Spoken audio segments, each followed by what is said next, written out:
Well, New York City Mayor Bill de Blasio now promising every ex-con a job when they get out of jail. Listen.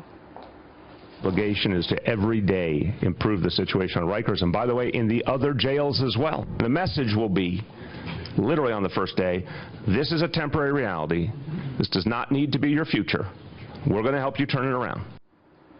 And guess what? He plans on paying for his new initiative with taxpayer money. So here to debate, GOP New York City Councilman Joe Borelli and Democratic New York City Councilman Jumaane Williams. Thank you both for joining us this morning. Good morning. Thanks for having me. So, Joe, I'll start with you. The Jails to Jobs initiative, it's going to cost taxpayers $10 million a year. Will it be worth it? Well, I mean, where do we begin? Let's start with the fact that this is already duplicative of a half dozen nonprofit and government programs designed to re-enter people and to reacclimate them back into society after they get out of prison.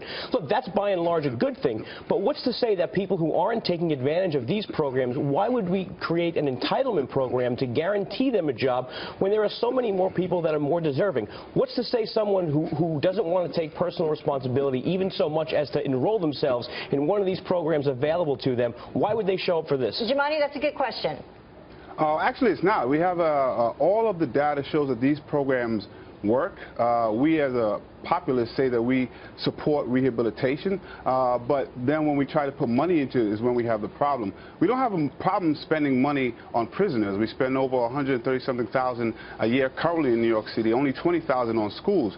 We have a problem only with programs like this, when in actuality, the programs like this show it cuts recidivism rates by anything else. And I believe that's what we want to begin with. We want people who come out of prison not to go back. And so if we can fund a program that has proven results, why would we not do that? Well, and you say programs because there are several of these programs that already exist, so do we need another one that taxpayers pay for?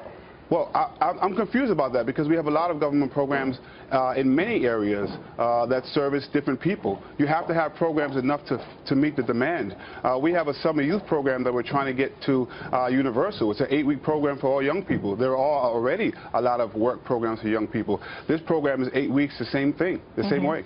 Well, let's take a look, though, at this kind of break down exactly what the Jails to Jobs program will include. It will include transitional employment. It will pair the ex-convicts with peer navigators for approximately 8,500 ex-cons per year, and as we mentioned already, it costs $10 million per year. $7 million on wages for ex-inmates, $2 million for tuition support, and then $800,000 for those peer navigators. So it's a big cost to taxpayers, Joe. Look, and that's part of the problem is that we have existing programs. Take, for example, our regular benefit program. 365,512, to be exact, New Yorkers took part in cash assistance programs from our welfare benefit agency. That agency only placed 3,400 people in jobs in the same month. That's less than 1%. These are people who are trying in earnest to get a job. These people, the homeless veterans that Bill de Blasio always talks about, these would be a better place to start if we suddenly have the capacity to add 10,000 new jobs. And we were just talking about that, Jumaane. 4.8% is the unemployment rate right now in New York City in terms of, I think it was February 2017.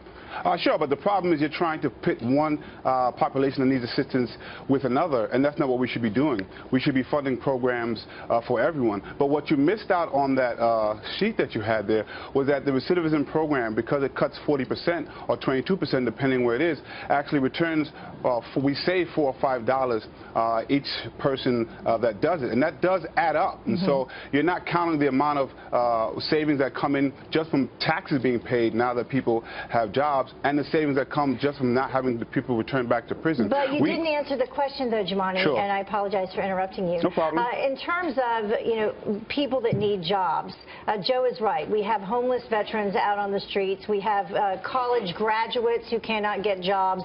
So when you determine who needs a job, you have to kind of look at it. I mean, you have somebody that's broken the law, a convicted felon who's broken the law, and then you have someone who has fought for our country. Well, who should you assist in getting a job? What you have is populations that need assistance, and I'm not going to pit any population against the other. It's funny because I believe that the GOP wants to cut all of the entitlement programs, even the ones that Joe spoke about, so that's a kind of amusing to me. But what I will say is I support programs for the veterans. I support programs for homeless as well. What we have to do is support programs programs for people who are re-entry because we don't want them to come back. What we do is set them up for failure, and then they are recidivists, and then we have another problem. But there's only so much money out there. That is true, but this is known to work.